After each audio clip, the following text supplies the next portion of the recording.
Welcome to Eventual Millionaire. I'm Jaime Masters, and today on the show we have Dan Kuschell. Now, he runs a lot of different things, but he also works with Joe Polish at geniusnetwork.com. He has publishing platforms, serial entrepreneur, like we went over the gamut from beforehand. His publishing platform is called growthtofreedom.com. Thank you so much for coming on the show today, Dan. It's a pleasure, Jamie. I love it. We were just going over a myriad of tons of things that we could go down today. But first, what I really want to get into is you've butt sold craziness with 11 companies, and now you're working with Genius Network. Why go from something on your own to something with somebody else? Well, it's a good question. Part of it, I think, comes from my sports background.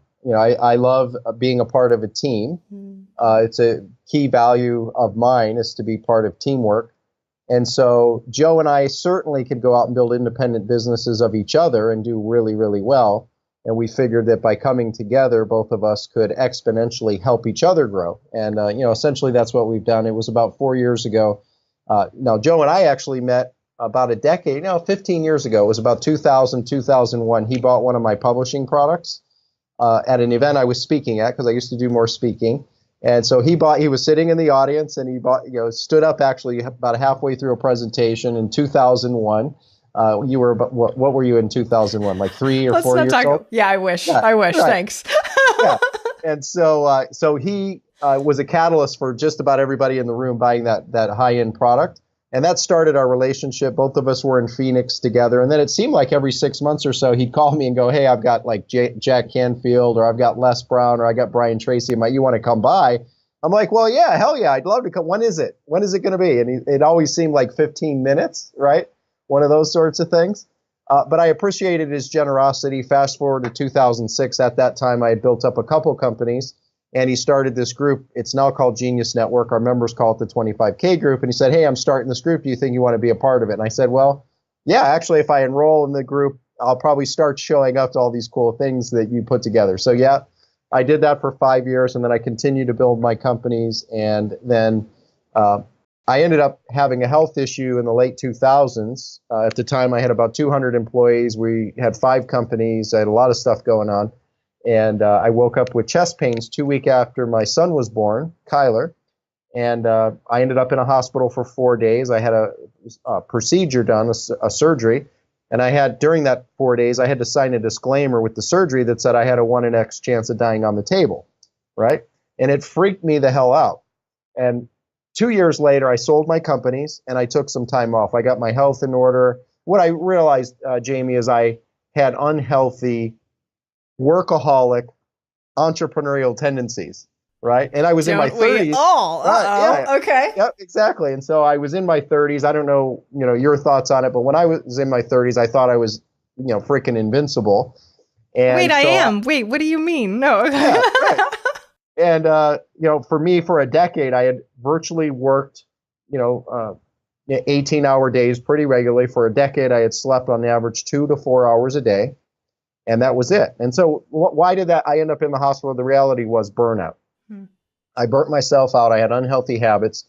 And I made a commitment to make a shift and make a change. And so I sold my companies, worked on my health, worked on being just a semi-full-time dad overall, and took 2 years away from Genius Network and the group. And then I came back into the group.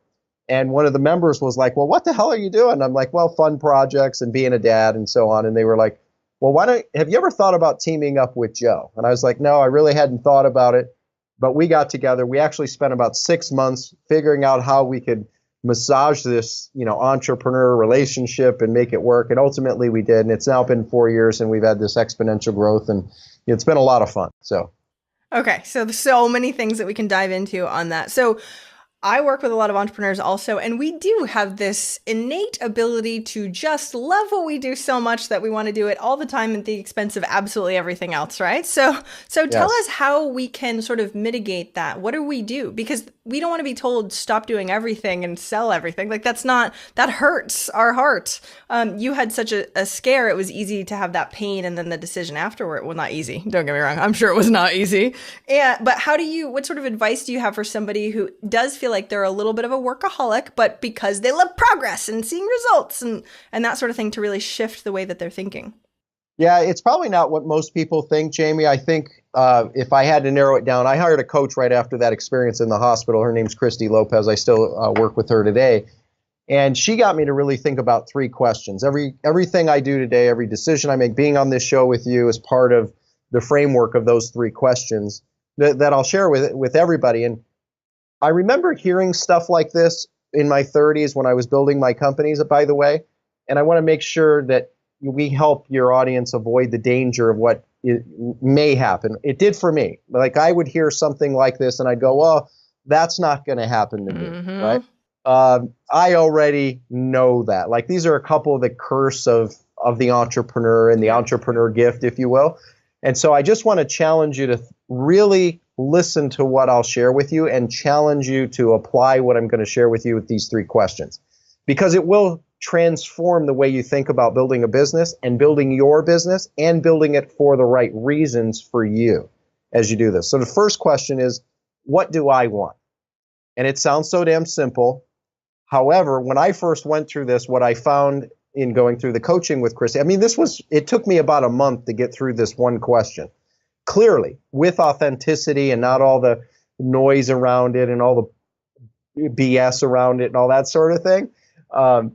When I really got clear what I wanted, not what did my wife want, not what did my kids want, not what did my 200 employees want, not what did my family who I moved from one part of the country to be with me, family members who worked in strip away all that onion and get clear on what you want. It's amazing what you start to discover. And so for me, I started to discover the real essence. And for me, one of the things I realized, Jamie, was the fact that for well over a decade, I was making decisions that had nothing to do with me. It was all about others. And it was about being a people pleaser and like that. So this had so much home for me. I've gone through that. Yes, preach. Yes. Okay, keep going. So number one, what do you want, right? Or first person, what do I want? Number two is, who are you? Right? Peel away the onion. Who are you really? And for me as a male and a dad and a husband, strip all that away too, right? Husband, that's important, but it's who are you as the characteristics, the qualities as a human being overall, like the compassion, the contribution, those types of things. So who are you at the core? And then the third one is, what do I stand for? Right? And the what do I stand for are the values, right? Lots of companies talk about, building culture in companies. You got to have your core values, your company values. Well, start with yourself. Like this is a great thing to do at home. And at home starts with you. You can't have great core values in your company if you don't have great core values as a human being. Personally, in my opinion, it's a chain effect. And when you get really clear, Jamie, at least my discovery in this process for me, and the others that I've shared this with, I've seen what it's done to transform their life when they really get clear. What do I want? Who am I? What do I stand for? The clarity that comes out of it. As entrepreneurs, we have the gift of the entrepreneur. We have the curse of the entrepreneur. We're idea merchants. We need new ideas like we need a damn hole in our head, right? And what happens is you start to get very clear on the yeses and the nos and the not nows, right? Or in Genius Network, one of our exercises, we call it's the not now list, and you have your to-do list, but your not now list becomes far more important, and your not ever list becomes far more important than the to-do list. The old, who is really well known for this is, I'm drawing a blank, big investor, not Charlie Munger, worked with Charlie.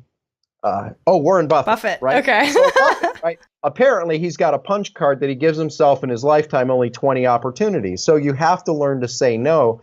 This 3-question process, when you answer it and get very clear on it and identify, and it may take a week, it may take a month, it may take a year, and it will evolve. Like my list today is a little different than it was a couple years ago, right? When you get really clear on this, now when you have opportunities that come your way, or that gift you have as you're listening right now and you're an entrepreneur and you can manifest almost anything, you'll start to get clear on what that is. I mean, I've turned down lots of opportunities because they didn't fit the exact criteria of what I wanted to be doing and how I wanted to show up. So that for me was probably one of the biggest breakthroughs. And then I also, on top of that, now create rituals, Jamie, that I bookend my day. The other part is, what is success to you? Mm. And that's a question to think about. Like, as you're listening right now, what is success to you? For me, for so long in my life, it was, I'm very driven. I'm a very achievement oriented person. And so for a lot of my life, it had been more about the achievements than enjoying the journey. And I think that's part of my journey, is to learn how to enjoy the moment more, frankly. I think all And of us. Yes, go ahead. and so no matter what I did, how great the achievement. First, it was my first 100 grand, and then it was my first million, and then it was the first 10, and then it was the first 50, and then it was keep going, right? Or the first time I sat with Richard Branson and had a conversation, and then it was the second, and then you cross it off the list, and then it's like, what next? What next? What next? And what I found later when I sold my company, all those dreams that I had, oh my God, selling my two of my companies, woohoo! I'm a champion. I'm on the king of. And then it was like 3 days later, I was depressed. I was freaking, I was missing me. Like, what was missing? And I find this happens a lot with entrepreneurs who are not conscious about this stuff. So today, what is success has nothing to do with any of those achievements, although it plays a part. What I do today to play the game with myself, to protect me essentially from me, because left to my own devices, I'm a workaholic. I have alcoholic and addiction tendencies, and Joe calls it the respectable addiction, being a workaholic. Oh yeah. Right? A lot of entrepreneurs suffer from it, and so today I bookend Jaime the day, and I've coached people. I've now been fortunate to coach over 5,300 plus entrepreneurs or small business owners or emerging companies, and the rituals that we can create for ourselves either support us on the journey or can tear us down. And so I just decided, okay, what is success to me? And it's different for everybody, but for me, I'll give you would it be valuable to share the simple approach that I take to this? Who says no to that question? Yes, go ahead. All right. So, my number one role is a husband, 1A is a dad, and then everything else, the businesses, the companies, all that stuff. So for me, what success is A, I've got to take care of me. Sean Stevenson, who's one of our Genius Network members, right? Amazing human being. He talks about self-care being important. So that's a way to look at what are you doing to give yourself self-care. So for me, I wake up most days at between 5 and 5:30 in the morning. And the first thing I do is go exercise. And it's, circuit training or cardio or whatever it might be. But I, spend the first 30 minutes to an hour with exercise. Then usually I follow that up with writing, which for me, I love to write. And I don't like technology writing. I like writing. Here's my journal. I write all my notes in my journal. I have a stack of them up over here on the shelf all year long. It records my life. Jim Rohn, one of the best personal development people, he recently passed away. He says, any life worth living is a life worth recording. And so for me, journaling is a way to do that, and fleshing out questions or elegant ideas, that sort of thing. So writing, and then I usually like to meditate as part of that process. So that starts my day, right? Then usually followed by breakfast, either with my wife or my kids, and that starts the day. So for me, success is, Tony Robbins talks about 6 human needs that we have: emotional drivers, emotional desires, certainty, uncertainty, significance, love/connection, growth, and then contribution. So for me, how many of those do I fit in those things I do with meditation, writing, and exercise? For me, I'm fitting almost all 6 of those emotional needs in the first hour of my day. So for you, what game could you play to figure out, okay, for me to meet my emotional needs, as many of them as possible, what would have to happen to do that? It could be a walk, it could be exercise, it could be take your dog to the park, whatever. So for you, you'll have, but it bookends the start of the day. On the end of my day, I have a series of rituals that I've adapted. Part of it in our family, we have core values in our family. It's champion. It's an acronym, CHAMPION, choose health, action, mastery, purpose, invest in yourself, opportunity seeker, never quit on you. I encourage you to have your own personal value system, have family values. But then what happens is, part of our, time together overall, because hey, as entrepreneurs, we can get busy, and sometimes what our family gets are leftovers. Well, what would it be worth to take that same entrepreneurial creative energy and give them the first things in your life, the most important things? So these 5 questions, Jaime, are the core of our family ritual. not that we ask all 5 questions every day, that would get kind of robotic, and not that it's really the same 5 questions, but these are the core that all the other stuff comes off of. So it's, what am I grateful for right now? What am I happy about right now? What have I done well today? What mistakes did I make? And what did I learn from it? Now, I don't know about you, Jaime, in your household when you were a kid, did your family embrace mistakes upon you, or did you get kind of ridiculed over bad grades or mistakes? I was a straight A student, and I was harder on myself than my parents were on me. But yes, it was never an important thing to make mistakes, for sure. Yeah, and I think for a lot, I know when I grew up, it was, mistakes were kind of a bad thing. Like, I remember my dad making me run laps if I swung and missed at a pitch in baseball, right? Really? So for example, wow. Oh yeah. So, and there's good to that, and there's bad to that. But for me, I embraced the good in it, and it, I think, made me better in a lot of things. For my kids, my kids are today, as the time we're doing the show, they're 11 and 9, right? So what is the biggest treat for me? First of all, if you ask my kids who are 11, 9, what are your Kuschell core values? They'd go, champion, choose health, action. They'd go through it like that, right? At 11 and 9.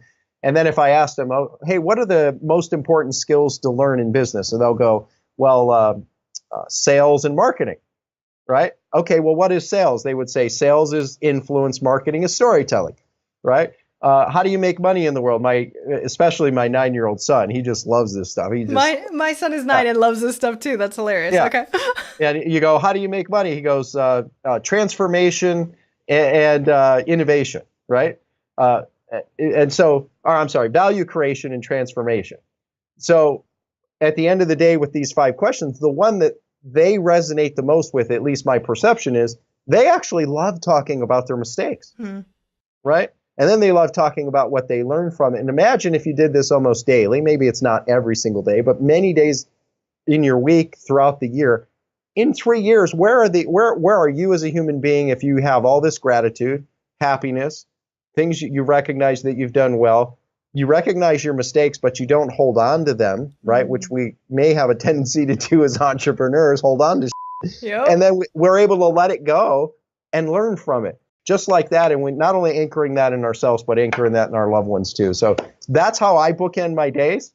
And so whatever happens in the middle, which there's some pretty cool stuff we're up to and things that I love to do and so on. But regardless, those 2 bookends of rituals solidify my day, and I feel successful when I do those. Yeah.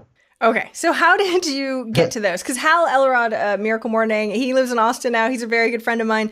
And it's one of those things where I am not like a morning person. I definitely have I have a beginning routine. I'm totally going to steal some stuff from your ending routine. I do some of the stuff with my kiddos, but I don't have a family set of values, which I now will have to do. Awesome. But how do we start figuring those things out? Because it's a question that comes up over and over again, that we're testers, right? We're entrepreneurs. We want to find the best fit for everything for us, right?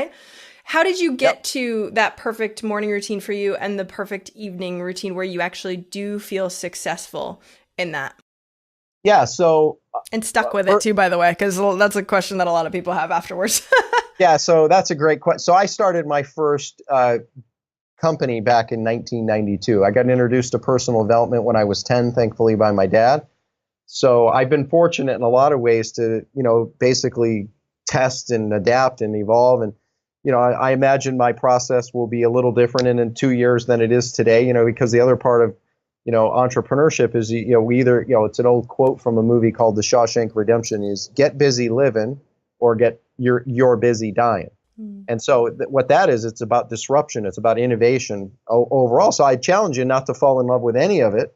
And instead of the perfect solution, look for the best solution today. And then know you're going to disrupt it, innovate it, make it better, create a hybrid off of it and so on, right? So that's one thing, is be okay with that. The other part is the mindset. Like I hear a lot of people use terminology, Jaime, and I used to too, which are routine. I've got my routines. And I've just chosen to stay away from that terminology because, first of all, as an entrepreneur, when I hear routine at all, I'm like, sorry. Yep. Screw that deal, right? I'm like, if I want to fight it. I don't like meetings. I don't like routines, right? And entrepreneurs We're so typical. It's so funny. Right? So how can you play that game? And like, for example, most of us in our business, so I want to turn this back because we have a lot of your business people here, and hopefully I'm going to share one thing of value. Go look up the definition of these two words when you get a chance: client and customer. Ooh. Right? For example, so language has a huge impact on everything that we do, subconsciously, consciously, and so on. But go look up those words. And short version of it is, a customer is more of a commodity, is more of a transactional situation, and linear. A client is, you're a custodian of a client. You're a protector of a client. That's what client means. You're a protector of. So what business are you in? Are you in the business of generating customers? Are you in the business of generating clients? Well, Dan Sullivan, even in Strategic Coach, he's one of our Genius Network members. He calls it being a multiplier. So he's even gone beyond a client to a multiplier, and his team's a multiplier, not an employee, not a team member, but a multiplier. So these have a huge impact. So the other part is any of these things that we do, one, look for excellence, not necessarily perfection, and the other part, be willing to adapt. And then lastly is shift from, say, a routine perhaps to rituals. These are my rituals that I'm building in for now, because rituals can change, right? And it gives you the freedom not to feel the heavy weight, like, oh, well, I journal regularly, but I'm not going to be a guy here who's, oh, I journal every day, because I hear some experts I'm sure you have too. It's bullshit. They don't journal every day, right? I've been with them. They may say they do, but they don't. I don't ever want to be that guy, right? Just like these 5 questions. I don't ask these 5 questions every day. If I had to pick one go-to question that I ask myself and or my spouse or my kids every day, though, it's what am I grateful for? Yeah. Right? Because I don't think we can have too much gratitude overall. So anyway, maybe that gives you a framework of how to be able to play that game better, and also to decide for yourself what works. The other part, Sean Stevenson, who I brought up earlier, self-care. My version of self-care is probably different than yours. So one of the ways that you could do it is sit down and go, okay, what are the things that I love to do to pamper myself and give myself self-love, self-care, to be able, like, I love massages, so almost twice a month. Right? I get massages, as crazy as this. I get pedicures, I get manicures monthly. I do these things that I enjoy, but they may not be what you enjoy or what your listeners enjoy. But getting conscious of what those things are, in our Genius Network, we call this the fun times tool, right? It's a fun times tool to identify what are the things that turn you on, that inspire you, that activate you, that charge you up. And then you could start to build around those, because you don't have to even wait to be a millionaire to do a lot of these things, right? You can start taking care of you. I remember when I was building and growing things years ago, I went to they had these hair salon people that would go to these schools and these estheticians and so on. When I couldn't afford like the higher end stuff, I would go and go with a student and do this stuff. But I started taking care of myself because I had a mentor who taught me that, if you're not willing to take care of you, who else will? So building it. So that's a way to look at it. There's plenty of ways, but that's a way. Okay. So what's amazing is that you're going through like my journey of like negating everything having to do with me and making everything about everybody else, which is, a martyr, which is awesome until you, die yes, inside. Exactly. You're like, oh, wait, oh, gosh. Okay. What do I want? I actually can't answer that question. That's horrible. And then the evolution of that, of going, okay, now I'm paying more attention to myself and making the space in your life for those things. So tell me about how you actually keep journaling. So like one question that actually came up on one of my groups that I run today was, I've heard all the stuff, right? These are 6-7 figure entrepreneurs, right? They've heard all the stuff, quote unquote. Yes. But getting themselves to do it all the time, especially like the journaling thing, if it's not every day, because we're told do it every day, it'll become a habit, right? And then we don't do it for a day, and then we don't do it for a couple days, and then we don't do it and then it just is never not now a ritual. It's not now a habit, and we didn't consciously make that choice. So how do we embody that so that it does keep coming up and we actually end up years later still doing the same ritual or habit without it letting go? Yeah, it's a good. I don't claim to have the exact answer on this. I love that you said that, but good. Yeah, okay. Yeah, so that's number one. number two, I would say for me, Jamie, I think it's coming back like a question one of my mentors taught me years ago that he anchored me with early on. I mean, I'm talking in my late teens. He said, instead of looking at why should I do something, he says, what if you don't? Right? So like in my DNA today, like if I'm running up against myself, right, and like the things that I should do or shouldn't do, the question that immediately pops and is anchored in me today is, what if I don't do this?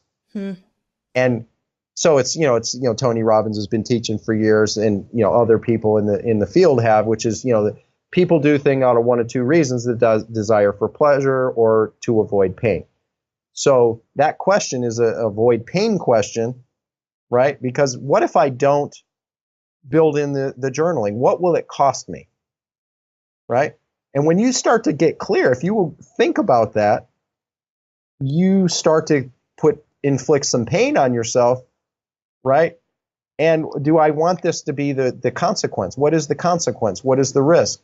And then the other one that follows that is like, what is holding, like, what am I doing? Like, what's getting in the way? Like, one of the best questions we can ask in any of our business as a self-consultant for ourselves is, what's getting in the way? What's holding me back? Right? And so is it a mindset? And check in with that. Like, is it a mindset? Is it an emotional thing? Like, what's happening overall? So those are a couple ways that I work on it myself. Because again, I don't have this perfected either. I've gotten good at it, really good at it, and probably above the norm. But I still battle with it at times, and so on. So that's another. The other part is think of this paradigm, right? In all the work that we do it for a reason. Like when I'll speak to me, not anybody else, but this has been part of my journey as I reflect on it. There's layers of our growth, and we can kind of jump from step 1 to step 12 if we want. It may not be the smoothest. Usually people will go up the ladder progressively, but it's also getting conscious about it. And here's my framework around, and I didn't invent this. I'm sure I learned it from somebody and or adapted a few people's. I just don't remember where. But number one, when we get started as an entrepreneur in this journey, Jamie, right? Maybe you can relate to this. Usually we start because we want freedom. We get, I don't know. For me, it was, I watched my dad get laid off 10 times at a big company in the auto industry with 2 letters that I won't say the name, but you may be able to figure it out now. And as a kid, there were times we were on welfare. And as young as 8 years old, I remember going, I'm not doing that. I'm not going to follow that typical traditional route that we've been taught as kids. Right? So we do it, number one, for selfish reasons, right? We want to make more money or have more freedom. That's the first layer. The second layer then becomes, once we get that out of the way and we hit a certain amount or lifestyle, then it's about taking care of the people that are important to us. It could be our family. It could be, kids, setting them up. So that becomes the second layer, the close people around us. Then the third layer, when we've gotten beyond layer 1 and layer 2, my observation is that it's about taking care of something much bigger. And I'll refer to this as cause. We'll just call it cause. So the cause is it could be humanitarian efforts, it could be philanthropy, it could be a organization you start or that you've got strong affinity with, and that becomes the main focus. But you got layer 1 and 2 out of the way. So now, and you see a lot of the high achieving people, the Bill Gates of the world, the Steve Jobs, the Warren Buffetts that dedicate to $1 billion a year that they're donating to a cause. So I see that there's this 3-layer tier we all go through. So you have, identify where you're at on the layers, but then get conscious, where do you want to go? Because the deepest level, right, of, I think, contribution that we can make as an entrepreneur. I mean, one of our attendees, Naveen Jain, he says, hey, it's real. He runs $1 billion company. And he just says it so matter of fact. It's just so funny. He goes, oh yeah, it's pretty simple to build $1 billion company. Just focus on impacting 10 billion people. That's all. No big deal. Yeah, no big deal. And he's done it. So for him to say it, it's just congruent with who he is. But scale it all the way down to wherever you're at listening right now. If you want to build $1 million company, well, just go help impact 10 million people. If you want to build a $100,000 lifestyle, just 10 times that. How do you impact 1 million people? And then all the way up, depending on where you're at. So you can get that layer 1 out of the way. get to layer 2 as soon as you can, and then start really look, what's the bigger impact, the bigger contribution factor that I want to have, the legacy that I want to leave. And that could be in your community. It could even be with the family around you, or it could be have some bigger cause built beyond it. So that's just a couple ways that I think about it, as crazy as that may sound. It's not crazy at all. It's very Maslow hierarchy of needs, right? We can't pay attention to anything else if we're hungry, right? And that's the first thing that we go to. Okay, so when we're going through, and I love how we're not talking about the core of like, and then you have to do sales, and then you have to do marketing, which I know you also know a ridiculous amount about. Yeah. And we could totally go down that path too. But I find it so interesting that when I started doing all of these interviews, is that it really does come down to how we're feeling as an entrepreneur also. Like, do I feel like I'm on the trajectory of growth, or do I feel really crappy and don't want to get out of bed in the morning? Well, which person's going to do better work, right? And which person's driving themselves crazy as a workaholic, thinking that they're doing something important when they're actually killing themselves and not realizing it. So these are things that just keep coming up that, no offense, we as entrepreneurs kind of negate. We like push under the rug, like, no, I'm tough. I can do this anyway, like no matter what. So I love that you're highlighting these pieces. How did you find the time to really embody this, right? To really be a full-time dad, to go through some of this stuff? Because I feel like this is why we work ourselves to death. But number one, we're workaholics and we think that's amazing and awesome and it makes us feel good. But number two, the idea of creating that space doesn't feel valid or like we should go down that path because there's so many things to do and not enough time to do it. Do you know what I mean? Oh, I definitely know what you mean. Most of us are cursed by the opportunity bug. Yes, right? There's 1,000 things I could be doing right now. Yep. Yeah, and most of us as entrepreneurs, as you're listening right now, you can take most mediocre ideas and make them something spectacular. And that's just who we are. Well, and I'm sure everybody listening, they're either, working out right now or already driving or multitasking in some sort of way, right? So that's right. Exactly. Yes. Yep. So I think for me anyway, first of all, running 11 companies, I've made my share of mistakes, right? I've made a ton of mistakes and I failed, right? I've been through, so part of it is the learning journey of failure overall. I've been through divorce. I've been through bankruptcy. I've, had companies that were successful and then lost and all this stuff. We love hearing this, by the way, because especially when you're talking about self-care and how, I had a health scare and then I was able to just be a full-time dad. We're like, oh, that sounds so wonderful as far as being able to make the choices that you want. I had no idea about the divorce and the bankruptcy and all that stuff. It makes us feel better about ourselves, by the way, just highlighting that. Continue. Yeah, exactly. Rub that here. Let's throw some salt in there. Yeah. Yeah. And, they're all, Dan Sullivan of Strategic Coach, who is a Genius Network member, he shares the story of like he went through divorce and bankruptcy on the same day. Right. Like whatever, X amount of years ago. Oh. And I don't have that good of a story, but he goes, for him, the way he describes it, which I love this framework, because again, it's the languaging and what we attach or detach from. And it's he called it extreme market research. Right? It's going to be a good story later. All right. Yep. Uh-huh. Yeah. So for me, in this journey, like what I've discovered is, again, when you define what is success to you, and you can strip away the stuff, the attachment to a certain outcome. Not to get Zen, because I'm certainly not your Zen guy, right? Although I have good rituals. But there's people who are far more Zen and that are going to teach you that kind of stuff. I'm not that one, but for me, have found peace and more presence. Because if I had to pick, like what's another one of the things that I'm learning is to be more present more often in anything and everything. Whether it's with it starts for me now. Success to me is being a great husband, number one, and 1A is being a great dad. I have this mantra that it's adapted from the Tom Hanks movie Forrest Gump, which is he could chocolate, or my version is leadership is as leadership does, right? And first of all, I think leadership starts at home, and if you can't be a great leader at home with yourself and then with your spouse and then your kids, it'll show up eventually. That front stage, backstage will go for so long, but then it cracks. Yep. And then after it cracks, it either gets fixed and you have to repair it or it breaks. One or the other, but you don't have to go through that. Just be a front stage and a backstage person all the time. So leadership is as leadership does. For me, it starts with me, right? And I'm not perfect. I make all kinds of mistakes. And I'm okay with that. As I mentioned earlier, part of that framework was because I used to be guilt-ridden, shame-ridden, beat myself up about what I didn't accomplish compared to others, comparing myself, all that sort of stuff. So I learned a lot of how to detach from that and just have a better way to think about it. How did you do that? Tell me more about that, because everybody's saying that exact same thing. I should do and this and this. How do you detach from that?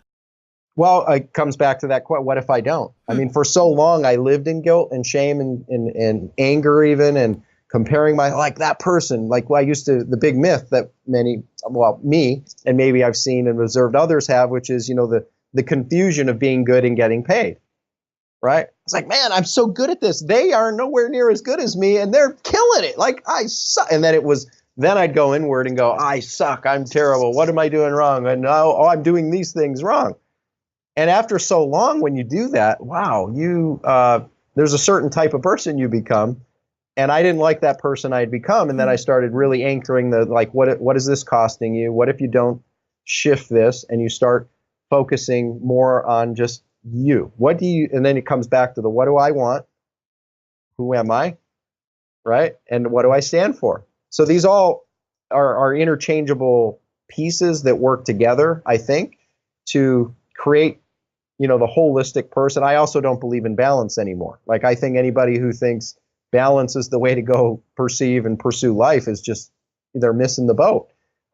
Wait, say more about that. Yeah, go. Yeah, so I would describe it as an integrated life. Like, and how I perceive that is, like, my background is sports. My dream was to play pro baseball. I had a career developing, and then I got hurt. But I was lucky enough to be around a lot of great athletes. And anybody that's great at anything, especially like sports, they're obsessed.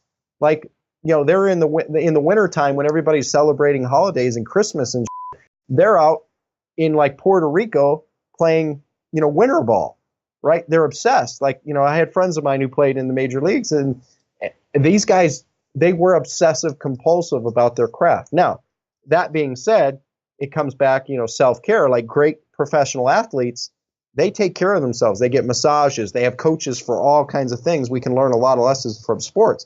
When I played ball, even at a semi-pro or college level, and then I coached a college summer all-star team, we had a base running coach, a fielding coach, a pitching coach, a hitting coach. So who are your coaches? So having and surrounding myself with coaches / a sounding board. You brought that up a little bit earlier, right? So having your own sounding board, whatever that means in our world. Everybody has a genius network. You have a genius network. I have a genius network. We all have our version of a genius network / sounding board that we're that sounding board or that genius network away from solving any problem, right? A health problem and so on, that we can go get guidance and support. For me, one of the challenges with me, Jaime, and I still deal with this today, although I've gotten much, much better. When I would run into a problem, I thought I was the only one. Yeah. I would isolate myself. Right. And you see this a lot in a lot of things. Like, I have a couple friends of mine that have gotten cancer. And I remember talking to them and they're like, I don't want to tell anybody. I don't want to tell anybody. And what happens is they start to hold that in. But if they realize it's a gift that can be shared, not only do they let go of it and detach, it allows others to have some blessings from it too and learn from that experience. So instead of going the natural tendency, I think, at least for me and some I've observed, is going inward with stuff, is to get your sounding board of people, or even it could be just one to start with or two people to start with. Start, wherever you're at and whatever community you're in, and develop that place. And whether you're having a business problem or a business danger or an opportunity you're unsure of, go outward, because others will benefit and learn from it.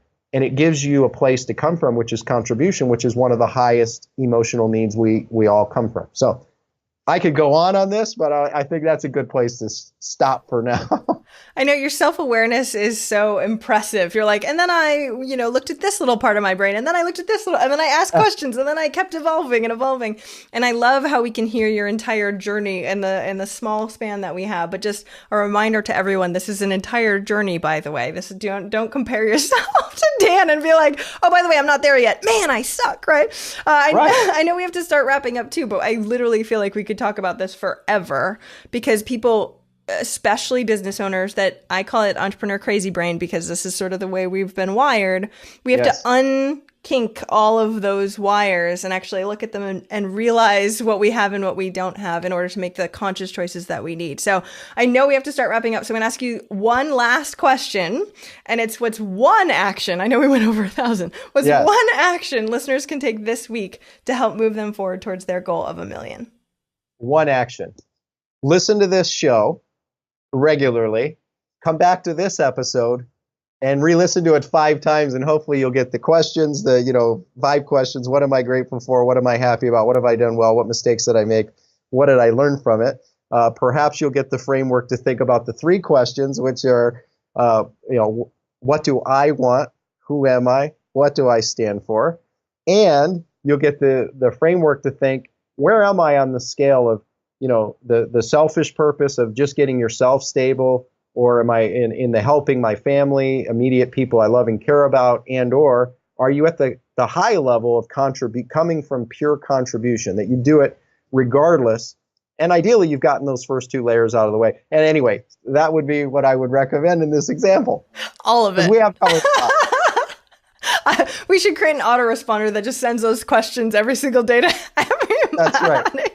Well, okay, in all seriousness, here's one thing I would ask everybody to think about. All of us have a gift, and all of us have a place in the world, and it's probably bigger than we think. So, realize that. And there's a quote when I read Disney's biography that stood out. My version of the quote is, "You can steal the idea, but you can't steal the magic." Find out what your magic is and go offer it up to the world. It's that simple. Gave me goosebumps. Great way to end. Okay, so tell us where we can find more about you, your companies, the Genius Network, all this fun stuff. Where do we follow up and make sure we don't lose touch with you? Awesome. So I would say the easiest way is go to Genius Network. It's our platform where we offer access to high-level entrepreneurs in the world. So geniusnetwork.com is real simple. If you want to go deeper at some point with our community of high-achieving entrepreneurs, it's available. So geniusnetwork.com. And then I have our show at growthtofreedom.com. And we'd love to have you visit our show, learn more about what we're up to there, and share your feedback. So that's simple. Thank you so much for coming on the show today, Dan. We really, really appreciate it.